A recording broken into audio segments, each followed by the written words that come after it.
प्रभात बच्चों, मैं आपकी सामाजिक अध्ययन की अध्यापिका और आज हम सामाजिक अध्ययन पाठ 4 शुरू करेंगे, जो कि भूगोल का भाग पाठ 4, ठीक। अध्याय 4, पृथ्वी की गतियां। पाठ का परिचय देखिए। घूर्णन या परिभ्रमण गति, दिन और रात का होना, दिन के विभिन्न समय, तारा दिवस बनाम सौर दिवस, सौर वर्ष बनाम तारा वर्ष, दिन और रात की अवधि में अंतर या ऋतु। इन सभी बिंदुओं पर हम अच्छे से जानेंगे। तो करते हैं। देखिए, महान वैज्ञानिक, प्रमुख वैज्ञानिक गैलीलिया, कोपरनिकस आदि वैज्ञानिकों ने अपनी खोज में पता लगाया क्या है गोल। साथ में ये भी बताया है कि सूर्य स्थिर है अपनी जगह पर, पृथ्वी गोल है और पृथ्वी क्या है, सूर्य की परिक्रमा करती है, सूर्य के चारों ओर अपनी धुरी पर भी, अपने स्थान पर, अपने अक्ष पर भी घूमती है और साथ साथ वो सूर्य के चारों ओर चक्कर लगाती है। तो इस प्रकार पृथ्वी की दो गतियां हुई, एक तो अपनी धुरी पर घूर्णन गति या परिभ्रमण, तथा सूर्य के चारों ओर जो घूमती है परिक्रमण के। अपनी धुरी पर घूमना घूर्णन या परिभ्रमण और सूर्य के चारों ओर घूमना परिक्रमण, ठीक है। तो इस तरह से उसकी गति के आधार पर क्या है, काफी परिवर्तन होते हैं पृथ्वी के अंदर। तो सबसे पहले घूर्णन या परिभ्रमण, पृथ्वी अपने अक्ष पर थोड़ी सी, ठीक है। वास्तव में पृथ्वी का अक्ष इसके कक्षीय तल से लंबवत रेखा से 23.5 डिग्री झुका हुआ है। तो देखिए, जो आपकी पृथ्वी है 23.5 डिग्री लंबवत ना होकर क्या है, थोड़ी सी झुकी हुई है। 23.5 डिग्री हमारी क्या है, झुकी हुई है पृथ्वी, जो इतनी तरह से है ताकि ऐसे खड़ी है थोड़ी सी, और कितनी झुकी है, 23.5 डिग्री, और यह अपने तल से 66.5 डिग्री का कोण बनाती। ये जो है 23.5 डिग्री है और ये है कितना कोण बना रही है, 66.5, ये 23.5, तब झुकी हुई 23.5 डिग्री और कोण कितना बना रही है, 66। पृथ्वी अपने अक्ष पर निरंतर पश्चिम से पूर्व की ओर घूमती। अपने अक्ष पर कैसे घूम, पश्चिम से पूर्व की। पृथ्वी अपने अक्ष पर एक चक्कर लगभग 24 घंटे पूरा करती है। वास्तविक समय ये पूरा देखा जाए तो लगभग 24 घंटे पड़ रहा, ठीक है। तो इस तरह से पृथ्वी अपना स्वयं का अपने अक्ष पर जो एक चक्कर लगाती है 24 घंटे परिभ्रमण या घूर्णन गति, और इसे दैनिक गति भी। एक दिन में 24 घंटे होते, तो एक चक्कर पूरा जो कर रही अपना चक्कर, वो एक दिन में कर रही है, दैनिक गति भी कहते हैं। इसी के कारण दिन रात होते हैं। प्रतिदिन सूर्य पूरब से उगकर सायं को पश्चिम में अस्त होता है, यानी सूर्य क्या निकलता है, पूरब से और पश्चिम में डूब जाता है।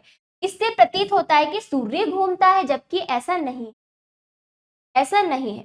सूर्य नहीं घूमता, पृथ्वी घूमती है। हमें लगता है कि सूर्य आसमान से क्या है, आकाश में इधर पूरब से पश्चिम की ओर जा रहा है, तो ऐसा लगता है सूर्य क्या है, घूम रहा है। नहीं, सूर्य स्थिर है, पृथ्वी घूम रही है। पृथ्वी के अलग अलग हिस्सों का प्रकाश धीरे धीरे बढ़ता है, तो ऐसा लगता है ठीक है, लेकिन सूर्य क्या है, स्थिर है। देखो, सूर्य स्थिर रहता तथा पृथ्वी पश्चिम से पूरब की ओर घूमती का चक्कर। दिन और रात का होना। अब देखो, पृथ्वी जब अपनी ही धुरी पर घूमती है, अपने अक्ष पर घूमती है, क्या होता है, दिन रात होता है। पृथ्वी का अपना प्रकाश नहीं होता, सूर्य के प्रकाश से प्रकाशित होता है। तो दिन निकलता है सूर्य के प्रकाश से निकलता है। पृथ्वी का आकार गोल है, ठीक है। देखिए, पृथ्वी का आकार गोल है, तो देखो सूर्य के सम्मुख जब पृथ्वी का जो हिस्सा सूर्य के सम्मुख आएगा, तो केवल वही हिस्सा क्या है, प्रकाशित होगा, बाकी क्या होगा, अंधकार होगा, अंधेरा होगा। जब पृथ्वी अपने स्थान पर घूमती हुई होगी, तो धीरे धीरे जहां पर अंधकार था वहां पर उजाला हो जाएगा, और जहां पहले प्रकाश था वहां पर अंधेरा हो जाएगा। इस तरह से दिन रात होते हैं, ठीक है। इस तरह से हमारी पृथ्वी पर दिन रात होते हैं, ठीक। क्योंकि एक ही समय पर सूर्य का प्रकाश प्रत्येक भाग पर नहीं पड़ सकता, प्रत्येक भाग पर सूर्य का प्रकाश नहीं, ठीक है। धीरे धीरे प्रकाशित होती है हमारी पृथ्वी पर सूर्य का प्रकाश, धीरे। तो ये हमने देख लिया। रात और दिन होने की घटना को समझने के लिए आप एक प्रयोग कर सकते हैं। एक लैंप लीजिए और एक ग्लोब पृथ्वी का मॉडल जो होता है, आपको किसी मिल जाएगा आसानी से, आप ले आइए और लैंप की रोशनी, जो लैंप का प्रकाश है ग्लोब पर डालिए। तो देखिए ग्लोब का जो सामने वाला हिस्सा है उस पर लैंप का प्रकाश जाएगा, पीछे वाले हिस्से पर। दिन के विभिन्न समय देख लीजिए। अब देखिए दिन के समय कितने, सुबह और शाम के समय सूर्य की किरणें तिरछे होती हैं और पृथ्वी के बड़े भाग पर पड़ती है। जब देखिए सूर्य की रोशनी जब बड़े भाग पर पड़ेगी तिरछी होकर, तो क्या होगी, गर्मी कम हो जाएगी, ठीक है। और परछाई जो पड़ेगी हमारी सुबह और शाम, तिरछी होने के कारण हमारी जो परछाई है सूर्य के सामने जब खड़े होते हैं तो हमारी तिरछी परछाई, हमारी जो छाई। अब बचे दिन के विभिन्न समय दिन के कितने समय होते हैं, सुबह और शाम के समय सूर्य होती है और सतह के बड़े भाग पर, पृथ्वी के बहुत बड़े भाग पर, बहुत बड़ी पृथ्वी की सतह पर आ जाता है। इसलिए दोनों समय क्या होती है, गर्मी कम होती है, तिरछी किरणों के कारण हमारी छाया भी लंबी होती है। देखो जब सूर्य का जो प्रकाश है, अगर बहुत फैलाव पर पृथ्वी के अधिक सतह पर फैल जाए तो क्या होगी, गर्मी। अगर वही प्रकाश थोड़ी सी सतह पर आ जाए तो वो सारा जो फैलाव इकट्ठा होकर वहां उस स्थान पर अधिक गर्मी कर देगा। अगर वही गर्मी थोड़ी आसपास और सतह पर फैल जाए पृथ्वी, क्या है, गर्मी में कमी आ जाएगी। तो इस तरह से जब तिरछी पड़ती है तो सूर्य की जो किरणें हैं, सूर्य का प्रकाश पृथ्वी की सतह पर फैल जाता है और फैलने के कारण क्या है, गर्मी में कमी आ जाती है। इसीलिए तो सुबह और शाम को क्या है, गर्मी कम हो जाती है। दोपहर के समय गर्मी क्या होती है, अधिक होती है, क्योंकि सूर्य की किरणें लंबवत पड़ती है किसी एक स्थान पर, ठीक है। उससे क्या है, वो स्थान बहुत ज्यादा गर्म हो जाता है। जब तिरछी पड़ती है तो सूर्य की किरणें क्या है, फैल जाती है पृथ्वी की सतह पर। जब दूर दूर तक फैल जाती है तो गर्मी क्या है, एक जगह ना होकर सब जगह बंटने की वजह से वो स्थान क्या है, उस स्थान पर गर्मी में कमी आ जाती है। इतना समझ आया। चलिए अब देखिए मध्याह्न के समय, दोपहर के समय किरणें जो है ऊर्ध्वाधर लंबवत पड़ती है एक स्थान पर। तो अब क्या है, छोटे से भाग, जब लंबवत पड़ेगी तो सूर्य की किरणें फैलेंगी नहीं, छोटे से भाग पर पड़ेगी। वो छोटा सा भाग जो होगा दोपहर के समय क्या होगा, अधिक गर्म हो जाएगा। इस तरह से सूर्योदय से लेकर मध्य रात्रि तक के बीच हम दिन के विभिन्न कालों का अनुभव करते हैं, गर्मी के आधार पर, सूर्य के आधार। देखिए पहला है उषा काल, सूर्य के पूर्व जब सूर्य निकलता है, हल्का सा जब सूर्य सुबह सुबह निकलता है, प्रकाश नजर, इसे कहते हैं उषा। दूसरा देखिए सूर्योदय, सूर्य जब उत्तरी क्षितिज पर प्रकट होता है तो उसकी किरणें तिरछी पड़ती हैं। तिरछी पड़ने के कारण क्या होगा, हल्की गर्मी होगी, ज्यादा गर्मी नहीं होगी। सुबह के समय ज्यादा गर्मी नहीं होती क्योंकि किरणें क्या है, तिरछी। मध्याह्न या दोपहर, सूर्य धीरे धीरे आकाश में चढ़ता है। अब क्या है, बिल्कुल चढ़ जाएगा लंबवत, उसका प्रकाश हमारी पृथ्वी पर पड़ेगा। दोपहर के समय किसी स्थान पर इसकी सीधी भी पड़ती, स्थान पर भी पड़ेंगे, सीधी पड़ेंगे तो गर्मी दोपहर के कारण अधिक होती है। अब आइए सूर्यास्त।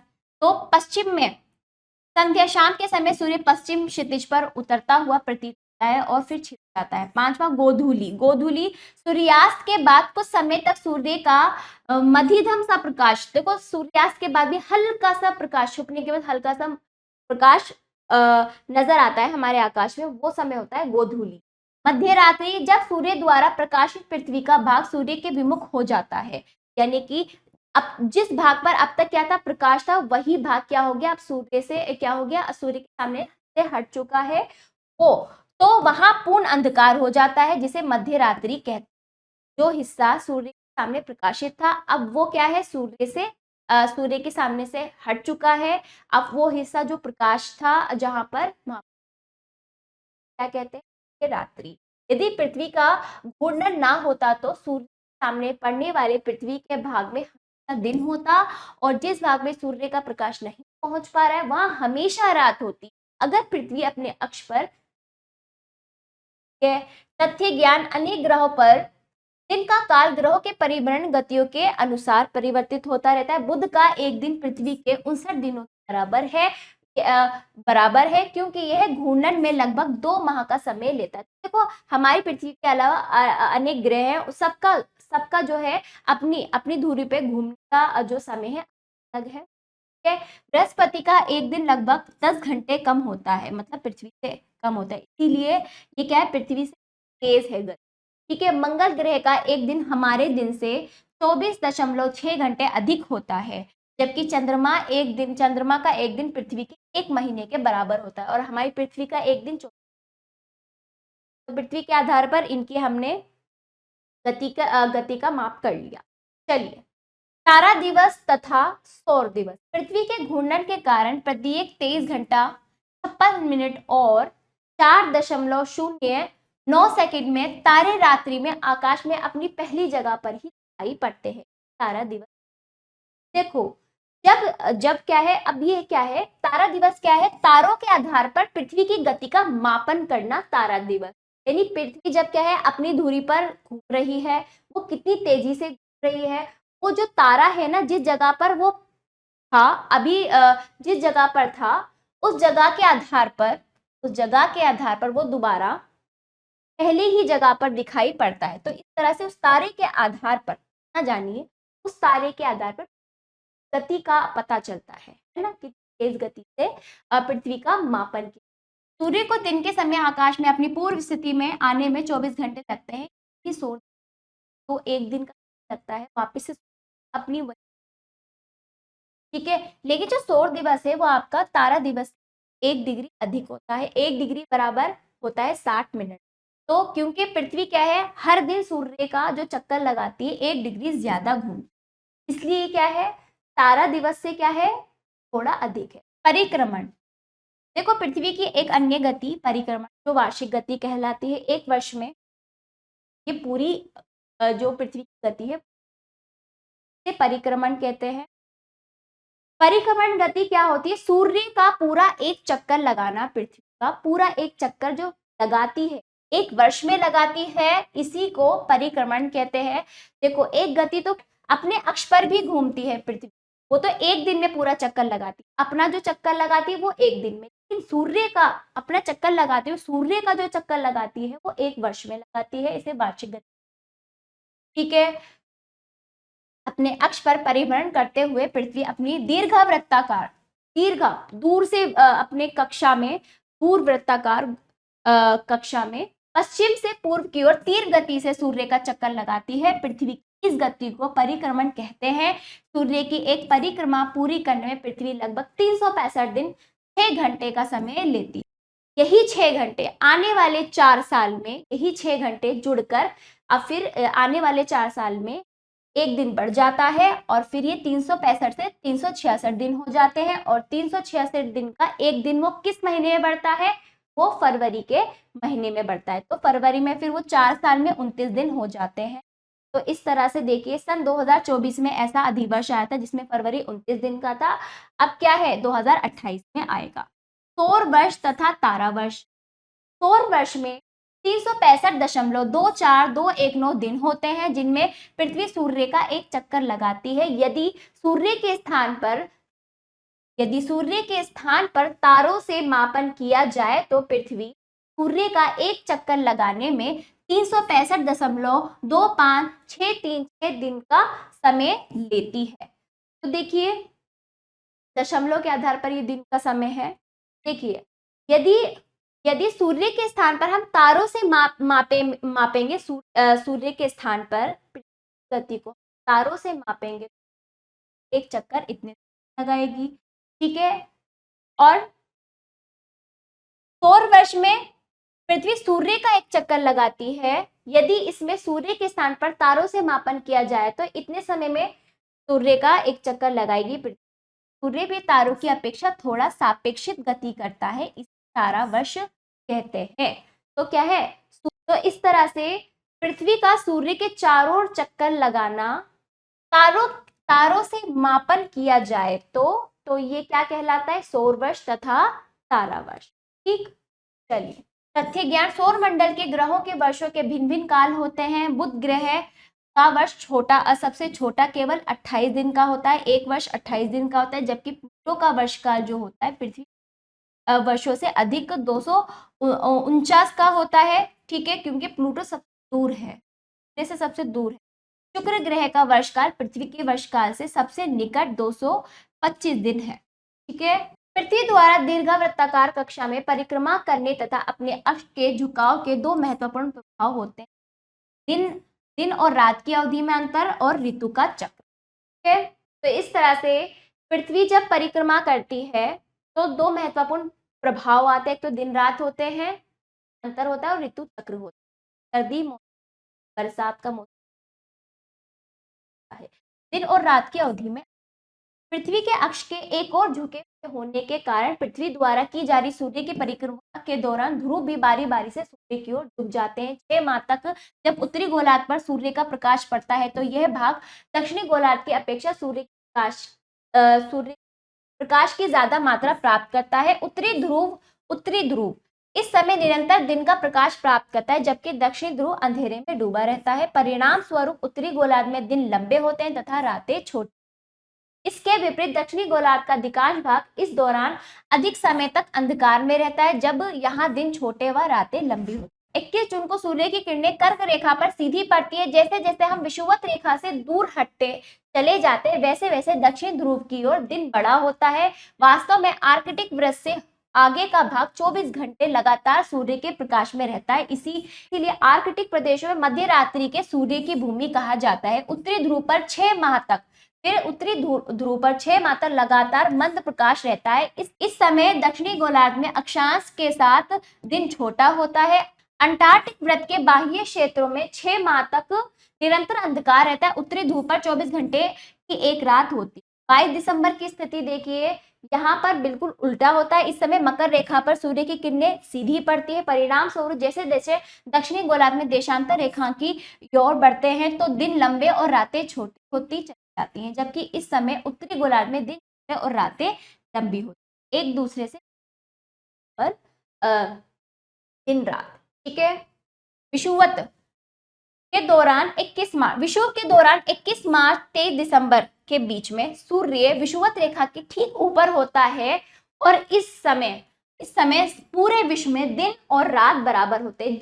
जब सूर्य की किरणें देखिए, सूर्य की किरणें विषुवत रेखा पर पड़ती है, उत्तरी गोलार्ध दक्षिणी गोलार्ध पूरे विश्व में रात समान होते हैं। बाकी मकर रेखा कर्क रेखा पर जब सूर्य की किरणें पड़ती हैं तो क्या है, उत्तरी गोलार्ध दक्षिणी गोलार्ध एक दूसरे से विपरीत होते हैं दिन रात के संबंध में। अब आ जाइए ऋतु चक्र। पृथ्वी का अपनी कक्षा में सूर्य के चारों ओर परिक्रमण करने से ऋतु परिवर्तन का कारण बनता है। ठीक है, जब पृथ्वी चारों ओर, ठीक है, सूर्य के सापेक्ष पृथ्वी के 4 मुख्य स्थितियां होती हैं। नंबर 1, ग्रीष्म संक्रांति 21 जून को सूर्य कर्क रेखा 23.5 डिग्री उत्तर प्रदेश पर लंबवत चमकता है। अब उत्तरी गोलार्ध सूर्य की ओर झुक जाता है और सूर्य का अधिकतम समय तक प्रकाश इस भाग पर पड़ता है। इसे ही ग्रीष्म संक्रांति कहते हैं। इस समय उत्तरी गोलार्ध में ग्रीष्म ऋतु गर्मी का मौसम आता है, जबकि दक्षिण में शीत ऋतु सर्दियों का मौसम आ जाता है। शीत संक्रांति 22 दिसंबर को सूर्य मकर रेखा पर 23.5 डिग्री दक्षिण पर लंबवत चमकता है। दक्षिणी गोलार्ध सूर्य की ओर झुक जाता है। और इसी स्थिति को शीत संक्रांति कहते हैं। इस समय दक्षिणी गोलार्ध में ग्रीष्म ऋतु तथा उत्तरी गोलार्ध में शीत ऋतु होती है। वसंत विषुवत देखिए, विषुव का अर्थ है दिन रात का बराबर होना। वसंत विषुव का अर्थ है दिन रात बराबर होना। 21 मार्च को सूर्य की किरणें वृत्त पर सीधी पड़ती है, तो इस तरह से उत्तरी गोलार्ध दक्षिणी गोलार्ध में क्या है, वसंत ऋतु, तो उत्तरी गोलार्ध में तथा दक्षिणी गोलार्ध में शरद ऋतु होती है। इस समय दिन रात देखो, जब विषुवत रेखा पर सूर्य की किरणें क्या होगी, लंबवत पड़ेंगी, तो उत्तरी गोलार्ध में तो वसंत ऋतु और दक्षिण गोलार्ध में क्या होगी, शरद ऋतु होगी। इस समय दिन रात बराबर होंगे और इस समय दिन रात की अवधि कर्क और मकर व्रतों पे समान होती। अगला देखिए, चौथे नंबर पर शरद विषुव 23 दिसंबर को भी सूर्य व्रत पर लंबवत चमकता है। इस समय उत्तरी गोलार्ध में शरद ऋतु तथा दक्षिणी गोलार्ध में वसंत ऋतु होती है। कर्क तथा मकर व्रतों पर दिन रात की अवधि समान होती है, पर मौसम क्या होता है, एक दूसरे से विपरीत हो जाता है। उपरोक्त वर्णन से यह स्पष्ट है कि उत्तरी दक्षिणी गोलार्ध में विपरीत ऋतु होती है एक दूसरे। भारत उत्तरी गोलार्ध में स्थित और जब यहाँ गर्मी होती है तब ऑस्ट्रेलिया जो कि दक्षिणी गोलार्ध में स्थित है सर्दी होगी। मौसम तो एक दूसरे से विपरीत होंगे, दिन रात क्या होंगे, समान भी हो सकते हैं, एक दूसरे से विपरीत, ठीक है, असमान भी हो सकते। चलिए शब्दावली। घूर्णन, पृथ्वी अपने अक्ष पर जो घूमती, परिक्रमण दीर्घ वृत्ताकार कक्षा में सूर्य की ओर चारों चक्कर जो लगाती है। अधिवर्ष किसे कहते हैं?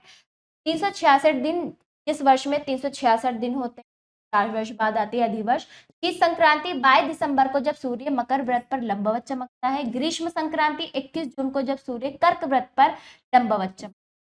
विषुव 21 मार्च तथा 23 सितंबर को जब सूर्य विषुव रेखा पर लंबवत चमकता है। ठीक है। पृथ्वी का अक्ष पर झुकाव। पृथ्वी के अक्ष का अपनी कक्षा तल के लंब से 23 डिग्री का कोण बनाते हुए झुकना, अर्थात कक्षा तल के साथ 66 डिग्री का कोण बनाना। ठीक। कक्षा सूर्य के चारों ओर ग्रहों का वृत्ताकार मार्ग, अपने मार्ग पर जब वो चक्कर, सारांश देखिए, पृथ्वी अपने अक्ष पर घूमते हुए सूर्य का चक्कर लगाती। इस तरह से दो गतियां, घूर्णन या परिभ्रमण, दूसरे नंबर पर परिक्रमण। घूर्णन गति के कारण दिन रात होते हैं। पृथ्वी गोल है, इस कारण क्या है, संपूर्ण भाग पर एक साथ सूर्य नहीं चमकता। आधे प्रकाशित भाग का दिन होता है, आधे का रात होती है, शेष का रात होती है। ठीक है। पृथ्वी अपने अक्ष पर झुकाव तथा अपने कक्षा में परिभ्रमण के दो महत्वपूर्ण है, दिन रात की अवधि में अंतर और ऋतु परिवर्तन। 21 जून को ग्रीष्म संक्रांति जब उत्तरी गोलार्ध में कर्क रेखा पर लंबवत चमकता है। देखो बच्चों, यह है। और 21 मार्च और 23 सितंबर को ये विषुव रेखा पर लंबवत चमकता है। ये भी हमने पढ़ ली। पाठ समाप्त। अभ्यास वस्तुनिष्ठ प्रश्न पहला देखिए, सही विकल्प पर सही का चिन्ह लगा। देखिए, पृथ्वी द्वारा सूर्य परिक्रमा का कारण बनती है। पृथ्वी के द्वारा सूर्य की परिक्रमा का कारण बनती है ऋतु। ठीक है। हाँ देखिए, सौर वर्ष में डैश दिन होते हैं, 265.24219। यहाँ देखिए, अधिवर्ष बनने के कारण 4 वर्षों में फरवरी का महीना 29 दिन का होता है। दूसरा देखिए, रिक्त स्थानों की पूर्ति कीजिए। कहा देखिए, पृथ्वी का अक्ष पृथ्वी की कक्षा तल के लंबवत रेखा से, पृथ्वी का अक्ष पृथ्वी की कक्षा तल के लंबवत रेखा से डैश झुका हुआ है, 23.5 डिग्री झुका। ठीक। हाँ देखिए, डैश तथा डैश पर दिन रात बराबर होते हैं। उत्तरी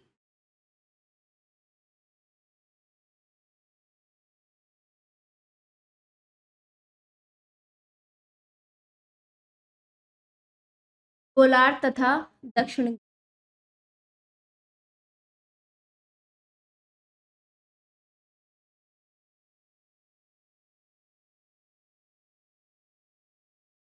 उत्तरी गोलार्ध दक्षिणी गोलार्ध में दिन रात आपके बराबर होते हैं। जब रेखा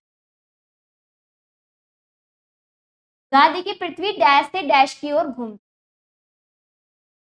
पश्चिम से